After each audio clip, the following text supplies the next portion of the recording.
બીજું કારણ શા માટે લોકો ઇમ્પ્લિમેન્ટ નથી કરી શકતા, બિલીફ પેટર્ન. આપણા મનમાં કેટલીક એવી બિલીફ પેટર્ન છે જે આપણને રોકી રહી છે. જેમ કે ભાઈ આ વસ્તુ હું નહીં કરી શકું, મારું સુગર ડાઉન થઈ જશે તો, અથવા તો મારા ડૉક્ટરે ના પાડી છે કે ડાયાબિટીસ રિવર્સ ના થઈ શકે, આ તો વારસાગત રોગ કહેવાય, આ રિવર્સ ના થાય. નેચરલ મેથડ આપણે કંઈક કરવા જઈએ તો એ ટેમ્પરરી રિઝલ્ટ આપે, પરમાનન્ટ ના આપે.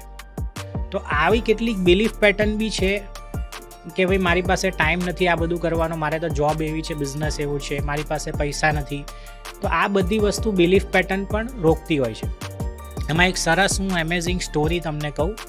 રોજર બેનિસ્ટર કરીને અમેરિકાનો એક દોડવીર હતો 1954માં. એણે 1 માઇલ રનિંગ 4 મિનિટની અંદર કમ્પ્લીટ કરી અને આ રેકોર્ડ 50 વર્ષ પછી તૂટ્યો. હવે 1954માં બધા સાયન્ટિસ્ટે એવું રિસર્ચ કરેલું કે કોઈ પણ ઇન્સાન છે, હ્યુમન બિંગ આટલું ફાસ્ટ દોડી જ ના શકે. જેવું એટલું ફાસ્ટ દોડવા જશે એનું ડેથ થઈ જશે, કારણ કે હ્યુમન બિંગ આટલું ફાસ્ટ દોડવા બનેલો જ નથી. અને એ વ્યક્તિ પાગલ કિસ્મનો આદમી હતો, એણે એ વસ્તુ કરીને બતાવી.